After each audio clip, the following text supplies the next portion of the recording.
সরাসরি কাবা ঘর আমি আপনাদেরকে দেখাচ্ছি। আল্লাহু আকবার।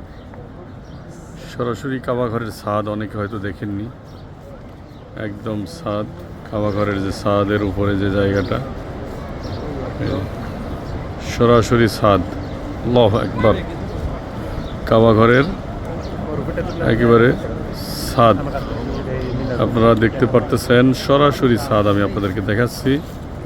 জুম করে কাছে নিয়ে চলে আসছি। এই যে কাবা ঘর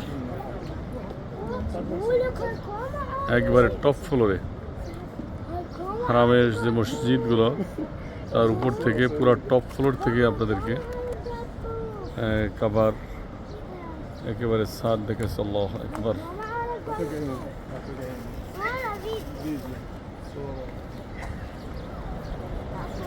একদম টপ ফ্লোর ছাদ।